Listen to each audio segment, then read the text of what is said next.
The night a billionaire CEO looked me dead in the face and called me a thief.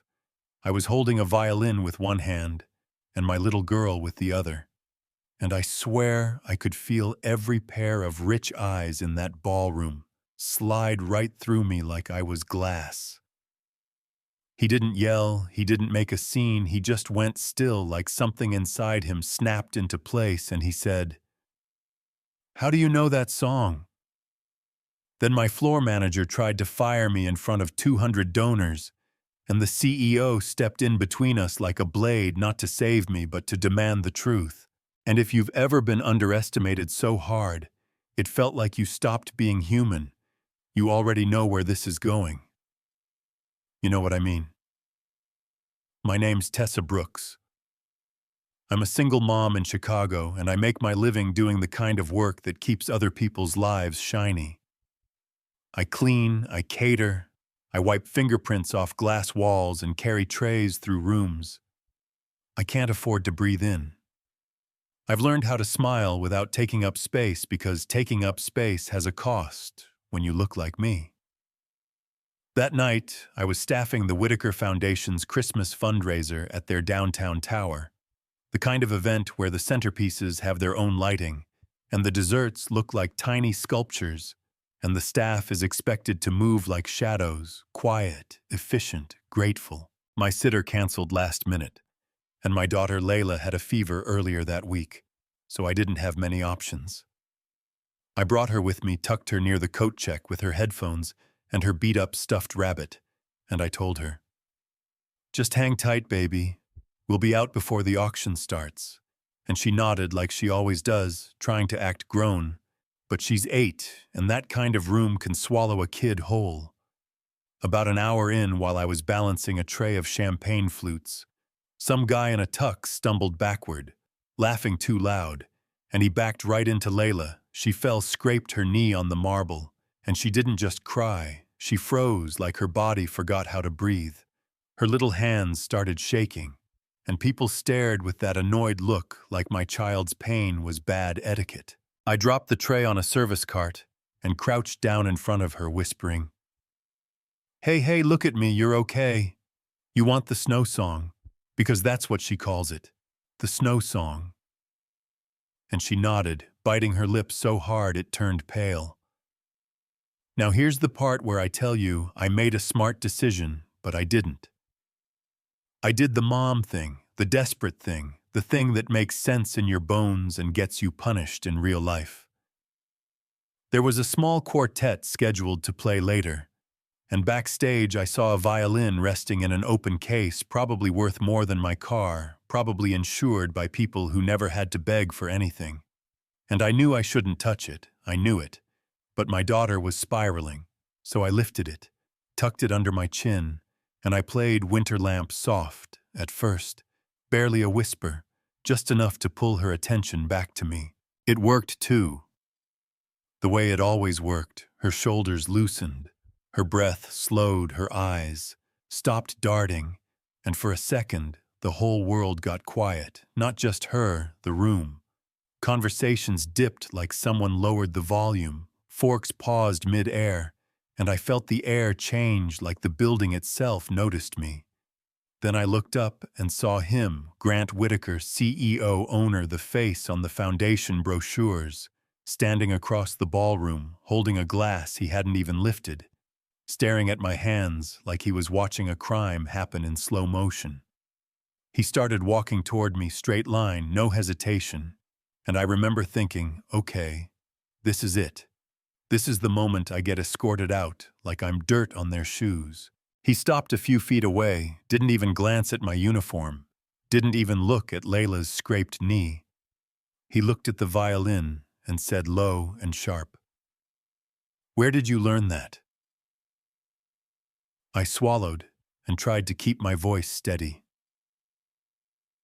"I'm sorry, sir, my daughter got hurt. I was just trying to calm her down." He didn't soften, his eyes narrowed. "I'm not asking why you played it. I'm asking where you heard it." I tried to laugh it off, because I've learned that humor can sometimes disarm power. "It's just a lullaby," I said. and I heard how weak that sounded the second it left my mouth. Grant's jaw tightened, and he leaned closer, not enough to touch me, but enough that I could smell the whiskey on his breath. "That isn't a lullaby," he said. "That song belonged to someone I loved. She's dead, and she never shared it." The word dead landed heavy, like he wanted it to crush me into confession. I opened my mouth to explain, and that's when my floor manager, Vince Rudd, came storming over, like he'd been waiting for a reason to put me in my place. Vince was the kind of guy who wore his authority like it was a weapon, always barking orders, always making jokes at someone else's expense, always pretending he was one promotion away from being one of them. He planted himself beside me and shouted, "Tessa, what the hell do you think you're doing loud enough for guests to turn? You're staff, not entertainment. Give me that violin. You're fired." My stomach dropped so fast, it felt like my ribs moved. Layla clutched my apron and whispered, "Ma." And I felt that old panic rise, the one that says, "Don't cry, don't beg, don't give them the satisfaction." Before I could even stand up, Grant's voice cut through Vince's like a razor, quiet but deadly. "You don't speak to my employees like that." Vince went pale in 2 seconds. "Mr. Whitaker, sir, I was just—" Grant didn't look at him. "Do it again, and you'll be the one packing your things." Vince swallowed hard and backed off like a dog that just realized the hand was bigger than his teeth. And for half a heartbeat I thought, okay, maybe Grant is decent. Maybe he's going to say it's fine, she's a mother. Let her go, but no. He turned back to me, his eyes still hard, and he said, "Tomorrow, my office, you're going to explain how you know that song. Not a request, not a favor, a summons." I left through the service exit with my daughter on my hip, and my hands shaking so badly I could barely work the zipper on my coat. And on the bus ride home, I kept replaying his face in my head, that shock, that suspicion, like he'd seen a ghost wearing my uniform. When we got to our apartment, I cleaned Layla's knee, tucked her into bed, and sat at the kitchen table staring at the wall, because I knew something I didn't want to say out loud. That song wasn't supposed to exist in his world, and it definitely wasn't supposed to exist in mine. The next morning, I got a text with an address, a time, and nothing else. No hello, no please. Just the kind of message people send when they're used to being obeyed. I almost ignored it. I really did, because I've spent my whole life learning how to avoid storms. But then Layla walked into the kitchen in her pajamas, still limping a little, and she looked up at me and said, "Are you in trouble because of me?" And that did something to me. It lit a fuse, because I realized if I didn't go, if I didn't face this, it wouldn't just be my humiliation. It would become her lesson that her mom has to shrink so other people can stay comfortable. So I went. Grant Whitaker's office was on the top floor, all glass and quiet, and money the kind of quiet that's paid for. And he stood by the window like he belonged to the skyline. He pointed to a chair and said, "Sit," like we were in a courtroom. Then he asked again, slower, "Tell me where you learned that song." I took a breath. "It's called Winter Lamp," and he flinched like that name hit him in the chest. "Evelyn called it The Lantern," he said.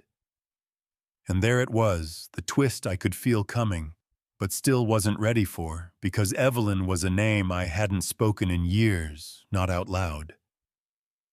Grant's eyes sharpened.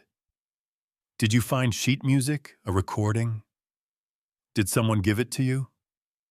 I shook my head. No one gave it to me, and my voice got steadier the more I told the truth. I wrote part of it. He stared like he didn't understand the language. "Explain."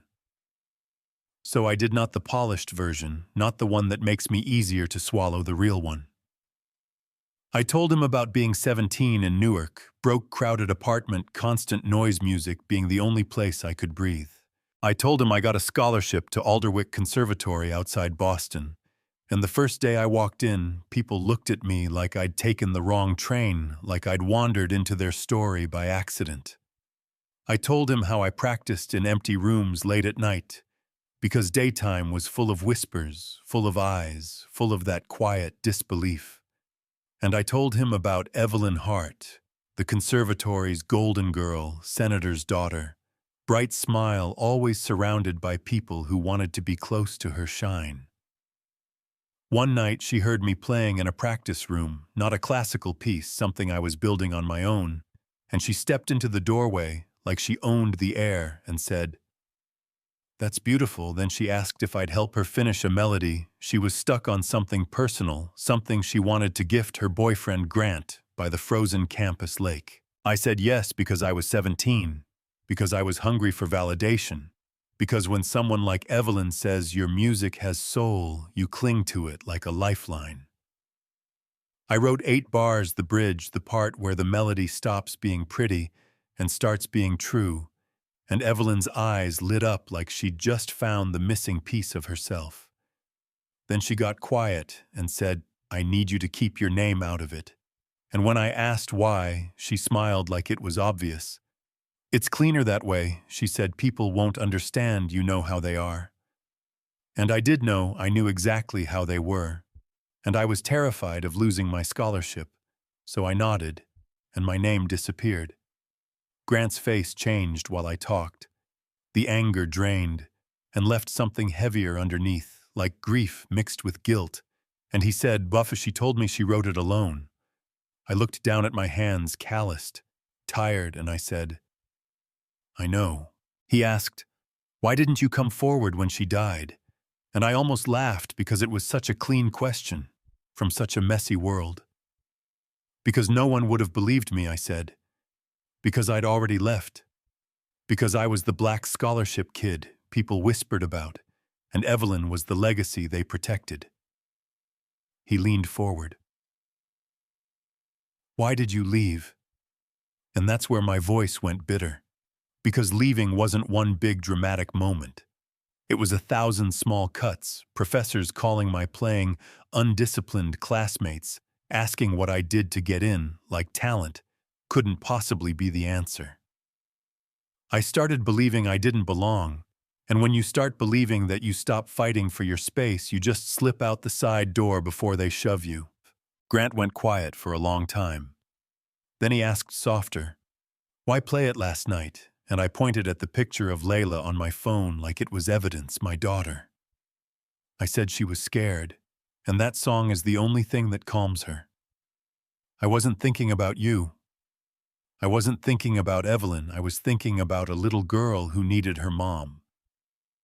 For the first time, Grant looked like a man instead of a title, and he exhaled like he'd been holding his breath for 10 years. "Come back tomorrow," he said. "Play it again. No crowd. I need to hear it the way it was meant to be heard." So I did, and I played in a small conference room while Layla sat on the carpet coloring, and when I finished, Grant whispered, "That's how she played it. But yours is steadier."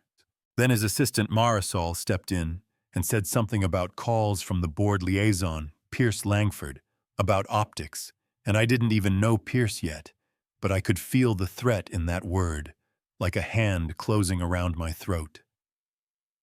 That night, a courier showed up at my apartment with a new professional bow and a note in Grant's handwriting. "Tomorrow night, Foundation Gala, you're performing, your name goes on the program." Layla read it over my shoulder and grinned. "Does that mean we're rich?" And I laughed because it was either laugh or cry. "No, baby," I said, "it means we're visible." Walking onto that stage the next night felt like walking back into Alderwick. Except this time I wasn't asking permission to exist, and still the murmurs started the moment people recognized me as staff, like they couldn't decide whether I belonged in a black dress or back in the hallway with the trays. I played anyway, and the applause came loud, messy, real, and for a second I let myself believe that maybe the world could change its mind. Backstage, Pierce Langford cornered me, smooth smile, cold eyes, the kind of man who never sweats because other people do it for him. Great performance, he said. The public loves a comeback story. Then he leaned in just enough to make it intimate. But you're a risk single mom, no pedigree. Don't confuse applause with safety. I met his stare and said, "You mean I'm not the kind of story you can control?" His smile tightened. "I'm offering you a graceful exit," and before I could answer, Grant's voice snapped from behind him, "Leave her alone," and Pierce backed off, but his eyes promised he wasn't done. The next morning, my phone lit up with a headline about a sealed juvenile incident from when I was 16, twisted into teen thief, and I sat on my couch staring at the screen while Layla whispered, "Are they going to take you away?" And I held her and told her no. But my hands shook because I knew exactly what Pierce was doing. He wasn't trying to prove anything. He was trying to make me tired enough to disappear. Grant posted a statement from the foundation account. Plain and risky. She broke in to practice, not to steal. She co-wrote the piece she deserves in credit, and it helped for a minute. It did. People defended me. Musicians shared their own stories. The hashtag wave started, and Pierce went quiet, which is how you know someone like that is planning. One like that is. One night after a kid's recital at my community center, I walked to my car and the window was smashed glass everywhere like glitter, and my violin case was gone, not my purse, not my wallet, my violin like someone wanted to take my voice, not my money. A blocked number called and said, "Calm as bedtime. You should have taken the exit." Tick-tock. Grant showed up at my apartment with his jaw tight and his eyes burning. "We go public," he said fully. And I wanted to say no because I was scared, because I was tired, because I didn't want my daughter growing up with reporters outside our building. But I also felt something inside me harden, because I realized Pierce would keep escalating as long as he believed I'd fold. So we went public. We announced an exhibit with drafts and timelines and proof, and Grant said out loud, what powerful people hate saying in daylight, that Pierce was behind the sabotage, that the foundation wasn't going to hide the truth to protect a suit. 2 days later, an envelope landed on Grant's desk, with receipts showing Pierce siphoning foundation money into shell accounts. For years, community funds, kids programs, the very thing he pretended to protect, and suddenly the board moved fast, because now it wasn't about me, it was about them. Pierce was removed, investigators stepped in, donors started asking questions, and his confidence cracked like cheap glass. He sued us anyway, because people like that don't know how to lose, quietly claiming our evidence was forged, claiming Evelyn's voice memo, admitting I helped write the song, was AI. And when I heard that, I laughed this bitter little laugh because of course he did. Of course, the first time a dead rich white girl tells the truth about a living black woman, they call it fake. In court, Pierce's lawyer painted me as unreliable criminal past motive fabrication, and I sat there holding Layla's drawing in my bag like a talisman, reminding myself I wasn't fighting for pride. I was fighting for my child's idea of what truth is worth. Our attorney played the voice memo, and Evelyn's voice filled the courtroom, thin and human. Tessa wrote the bridge. I was wrong to hide her, and we showed drafts, emails, witnesses, people from the conservatory who remembered the late-night rehearsals, and then the judge looked at me and asked one question, simple, sharp. "Do you recognize that voice?" I stood up, my knees shaking, and I said, then I added, because I couldn't help it, and I recognized the pattern. When a black woman speaks up, powerful people call her a liar before they call her talented. The judge didn't flinch. She looked at Pierce and she dismissed the case with prejudice, done no do-over. And I felt something unclench in my chest that had been tight since I was 17. A week later, Pierce's accounts were frozen, donors vanished, and the foundation scraped his name off everything, like it was poison. And you'd think that's the satisfying ending, right? The villain falls, the truth wins, roll credits. but life doesn't always do neat. 2 nights after the ruling, I came home and found a plain envelope taped to my door. No return address inside was a single page of music, a warped, bitter version of Winter Lamp, like someone twisted my lullaby into a warning, and at the bottom, 3 words in careful ink, "Not over yet." I stood there in the hallway holding that paper while Layla slept inside, and I had this ugly thought, the one nobody likes to admit, that sometimes winning in public means you've just volunteered for the next round in private. So here's what I want to know from you, and don't give me the polite answer, give me the real one. When you fight back and win, are you obligated to keep fighting until the world finally learns, even if it drags your kid into the mess? Or do you take the quiet exit when you get the chance and call it survival?